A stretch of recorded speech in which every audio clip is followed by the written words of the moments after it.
அடுத்து பார்த்தீங்கன்னா, நம்ப விஜய் வீட்டுக்கு காவேரிலாம் போறாங்க இல்லையா? அங்க போயிட்டு எல்லாருமே வந்து பார்த்தீங்கன்னா, காவேரிய பார்த்து ரொம்பவே ஷாக் ஆவுறாங்க. சித்தப்பாலாம் பார்த்தீங்கன்னா, "மறுபடியும் நீ வந்துட்டியா?" அப்படின்ற மாரி லுக் விட்டுட்டுருக்காரு. காவேரிக்கு யாரையும் பார்த்து ஞாபகமே வரல. எல்லார்கிட்டயும் வந்து நல்லா பேசிட்டுருக்காங்க. காவேரியோட அம்மா சாரதாவும் நல்லா பேசிட்டு இருக்கத பார்த்து காவேரிக்கு ஒண்ணுமே புரியல. ஏதோ ஒரு விஷயம் இருக்குன்னு மட்டும் தெரிஞ்சுக்கிறாங்க. அதுக்கப்புறம் பார்த்தீங்கன்னா, எல்லாரும் சாப்பிட்டுட்டு இருக்காங்க. சாப்பிடும்போது விஜய் தான் பார்த்தீங்கன்னா, எல்லாருக்குமே பரிமாறுறாங்க. அப்போ பார்த்தீங்கன்னா, விஜய் மேல வந்து காவேரிக்கு ஒரு நல்ல அபிப்பிராயம் வருது. இவரு ஃபேமிலி கிட்ட இவ்ளோ பாசமா இருக்காரா? நம்ம தான் இவர தப்பா புரிஞ்சுக்கிட்டோம் அப்படின்ற மாரி நெனச்சுக்கிறாங்க. அதுக்கப்புறம் பார்த்தீங்கன்னா, ஃபுட்டெல்லாம் சூப்பரா இருக்கு. காவேரிக்கு பிடிச்ச டிஷ்ஷாவும் இருக்கு. காவேரி வந்து, "என்ன எல்லாமே எனக்கு பிடிச்சதா இருக்கே! அப்படி எங்க அம்மாவுக்கு தெரியுதோ இல்லையோ, அ நீங்க கரெக்ட்டா சமைச்சிருக்கீங்களே! யாரு உங்க வீட்ல வேலை செய்றவங்க செஞ்சாங்களா?" அப்படின்னு கேட்கும்போது, "எங்க அப்பா தான் செஞ்சாரு டீச்சர்" அப்படின்ற மாரி சொல்லும்போது, விஜய வந்து காவேரி பார்க்குறாங்க. ஏன்னா ஆல்ரெடி காவேரிக்கு என்ன பிடிக்கும்ன்றது தான் விஜய்க்கு தெரியும் இல்லையா? அதனால பார்த்து பார்த்து சமைக்கிறாரு. அதனால காவேரிக்கு ரொம்ப புடிச்சு சாப்பிடுறாங்க. விஜயும் ரொம்பவே சந்தோஷப்படுறாங்க. தாத்தா என்ன ஃபீல் பண்றாருன்னா, இவங்கள போய் நம்ம பிரிச்சுட்டோமே அப்படின்னு சொல்லி அவர் ஒரு பக்கம் ஃபீல் பண்ணிட்டு இருக்காரு. தாத்தாவும் சாரதா கிட்ட மன்னிப்பு கேட்குறாரு. "சம்மந்தி என்ன மன்னிச்சுடுங்க. நான் தெரியாம பண்ண தப்பால இவ்வளோ தூரம் வந்துருச்சு. என்ன மன்னிச்சுடுங்க" அப்படின்ற மாரி தாத்தா வந்து மன்னிப்பு கேட்குறாரு. அது மட்டும் இல்லாம, காவேரி பார்த்தீங்கன்னா, எல்லாத்தையும் நோட் பண்ணிடுறாங்க. ஆனா, அவங்களுக்கு என்ன நடக்குது அப்படின்ற விஷயம் வந்து தெரியல. அதுக்கப்புறம் பார்த்தீங்கன்னா, ரூமெல்லாம் சுத்தி பார்க்குறாங்க. ரூமெல்லாம் சுத்தி பார்க்கும்போது, அங்க ஒரு ஆல்பம் இருக்கு. அத வந்து குட்டி காவேரி வந்து எடுத்து குடுக்க சொல்றாங்க. காவேரி எடுத்து பார்க்கும்போது பார்த்தீங்கன்னா, கரெக்ட்டா விஜய் வந்துடுறாரு. நம்ம ஆல்ரெடி சொன்ன மாரி தான். ஆனா, செல்ஃபி எடுத்துக்கலாமா அப்படின்னு கேட்கும்போது பார்த்தீங்கன்னா, நம்ப குட்டி காவேரி கிட்ட வந்து நம்ம காவேரி செல்ஃபி எடுக்கிறது மூலமா, அந்த ஃபோன்ல வந்து தன்ன மாரியே இருக்காங்களேன்னு சொல்லி கேட்குறாங்க. எல்லாருக்குமே வந்து ஷாக்கிங்கா இருக்கு. காவேரிக்கு உண்மை தெரிஞ்சிருச்சுன்னு சொல்லிட்டு. ஆனா, அவளுக்கு எதுவுமே ஞாபகம் வரல. அதனால அந்த அதிர்ச்சியில அவளுக்கு எதனா ஆயிட போதுன்னு சொல்லி, அ என் ஒய்ஃப் இப்படிதான் இருப்பாங்கன்னு சொல்லி விஜய் வந்து சமாளிக்கிறாரு இல்லையா? அத வந்து காவேரி வந்து புரிஞ்சுக்கிறாங்க. இருந்தாலும் பார்த்தீங்கன்னா, நம்ம அம்மா ஏன் இவ்வளோ க்ளோஸா இருக்காங்க? நம்ம அம்மா ஏன் இவ்வளோ சந்தோஷப்படுறாங்க? அப்படின்னு சொல்லி காவேரி வந்து யோசிக்க ஆரம்பிக்கிறாங்க. தனக்கு ஏதோ நடந்திருக்கு அப்படின்ற உண்மை வந்து காவேரிக்கு தெரிய வருது. அதுக்கப்புறம் இந்த விஷயம்லாம் பார்த்தீங்கன்னா, பசுபதி கிட்ட வந்து நம்ம சித்தப்பா வந்து சொல்லிடுறாங்க. பசுபதியும் பார்த்தீங்கன்னா, இதுக்கப்புறம் நம்ம சும்மா இருக்கக்கூடாது. விஜய், காவேரியை பிரிச்சே ஆகணும் அப்படின்ற மாரி யோசிக்கிறாங்க.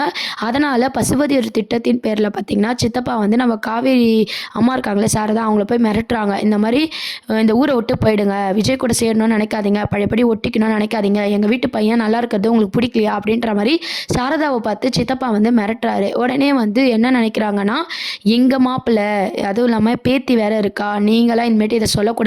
நீங்க பண்ணதெல்லாம் எங்களுக்கு போதும் அப்படின்னு சொல்லி சாரதாவும் பதிலடி குடுக்குறாங்க. ஸோ சித்தப்பா போன பிளான் வந்து பார்த்தீங்கன்னா சொதப்பிடுச்சு. இந்த விஷயத்த பசுபதி கிட்ட சொல்லும்போது, பசுபதி வந்து இனிமே நீங்க சரியாகாது. நான் இறங்குனா தான் அப்படின்ற மாரி பசுபதியும் வந்து பேசிட்டு இருக்காங்க. பசுபதி மூலமா தான் நம்ம காவேரிக்கு வந்து உண்மை தெரிய போது. அதுக்கப்புறம் பார்த்தீங்கன்னா, ஷூட்டிங் ஸ்பாட்ல வந்து தாத்தா, விஜய்லாம் வந்து சந்தோஷமா இருக்கிற மாரியான ஷூட்டிங் ஸ்பாட் அப்டேட்டும் வந்திருக்கு.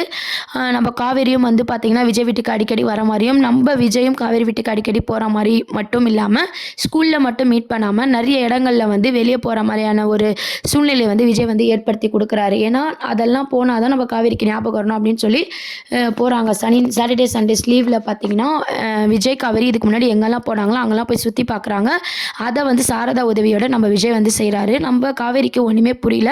கனவுல வந்த பெர்சனாவும் இருக்காரு. இவங்களெல்லாம் பார்த்த மாரியும் இருக்கு. ஏன்னு தெரிய மாட்டுது. நம்மள சுத்தி என்ன நடக்குதுன்னு தெரியல. நம்ம அம்மா நல்லா பழகுறாங்க. நம்ம அக்கா, தங்கச்சிங்கள கேட்டாலும் அவங்களுக்கு தான் சப்போர்ட் பண்றாங்க. ஒருவேள அப்பா இறந்தத நம்ம மறந்த மாரி வேற எதுனா மறந்துட்டோமோ? ஏதோ ஒரு விஷயம் இருக்கு. இந்த விஜய் பேர்ல எனக்கு ஏதோ ஒரு விஷயம் இருக்கு. நீங்க சொல்லியே ஆகணும்னு சொல்லி சாரதா கிட்ட போய் காவேரி கேட்குறாங்க. உடனே சாரதா பார்த்தீங்கன்னா, "அப்படிலாம் எதுவும் இல்லடி. கொஞ்சம் பொறுமையா இரு" அப்படின்ற மாரி சமாளிக்கிறாங்க. "இல்லம்மா ஏதோ இருக்கு. நீ என்கிட்ட மறைக்க பார்க்குற" அப்படின்ற மாரி காவேரி வந்து விடாம கேட்டுட்டு இருக்காங்க. சாரதாவும் வந்து சமாளிச்சுட்டு இருக்காங்க. "இல்ல அந்த தம்பியோட பொண்டாட்டி உன்ன மாரி இருக்கிறதுனால தாண்டி இதெல்லாம். வேற ஒண்ணும் இல்ல" அப்படின்னு சொல்லி சமாளிக்கிறாங்க. "அந்த பொண்ணுகிட்ட நீ ஏம்மா பாசமா இருக்க? உன் சொந்த பேத்தி மாரி நீ பாசமா இருக்கியே" அப்படின்ற மாரி காவேரி வந்து கேட்டுக்கிட்டே இருக்காங்க. நம்ம சாரதாவும் பார்த்தீங்கன்னா சமாளிச்சுட்டே வராங்க. அதுக்கப்புறம் பார்த்தீங்கன்னா, நம்ம கங்கா, யமுனா கிட்டயே கேட்கலாம் அப்படின்னு சொல்லிட்டு நேர்ல வர சொல்றாங்க காவேரி. அவங்களையும் நேர்ல வந்ததுக்கப்புறம் கண்டிப்பா விசாரிக்கணும் அப்படின்ற மாரி வர சொல்றாங்க. "எதுக்குடி வர சொல்ற?" அப்படின்னு சொல்லி அவங்கலாம் கேட்குறாங்க. "இல்ல ஒரு விஷயம் பேசணும். அர்ஜென்ட்டா வாங்கன்னு" சொல்றாங்க.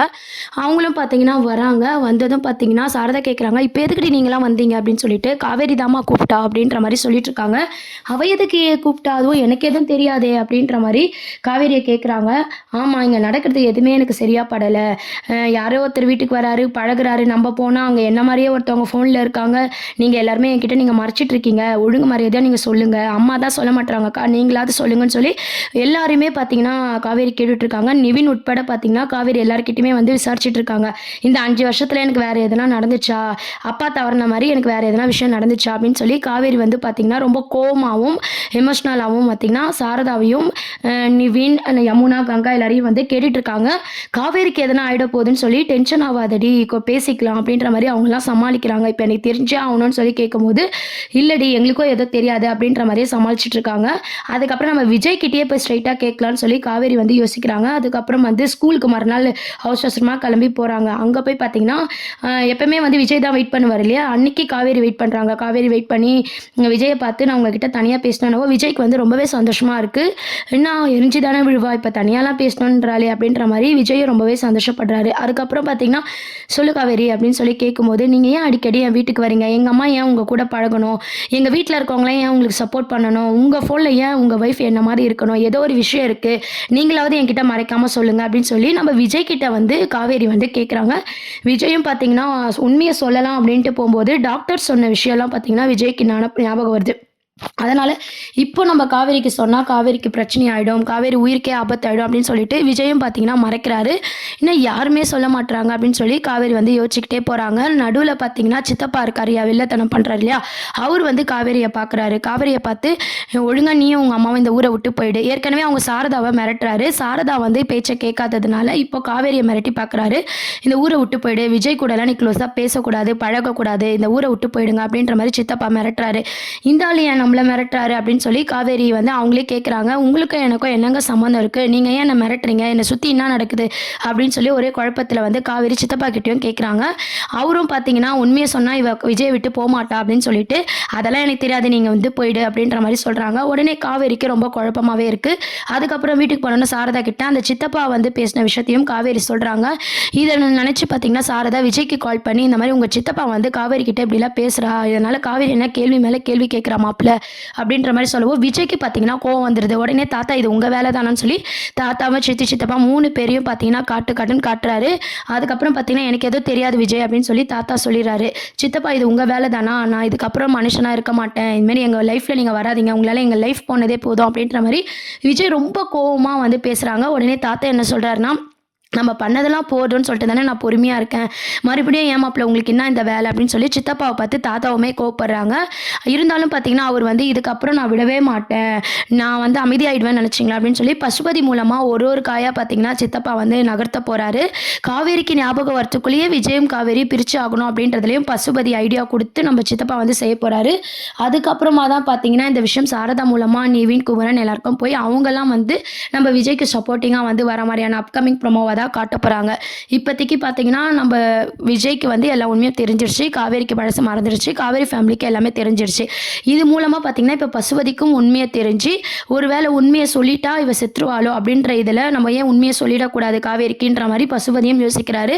பசுபதி சொல்கிறது மூலமாக நல்ல விஷயம் நடக்குமா இல்லை காவேரிக்கு எதனா உயிருக்கு ஆபத்து வருமா அப்படின்றதெல்லாம் வெயிட் பண்ணி பார்க்க வேண்டியது இருக்குது. இதெல்லாம் தான் அடுத்த அப்கமிங் ப்ரொமோவாக இருக்குது. இந்த ப்ரொமோ பற்றி நீங்கள் என்ன நினைக்கிறீங்க அப்படின்றத கீழே கமெண்ட் செக்ஷன் சொல்லுங்கள். சேனலை மறக்காமல் சப்ஸ்கிரைப் பண்ணுங்கள் ஃப்ரெண்ட்ஸ். தேங்க்யூ.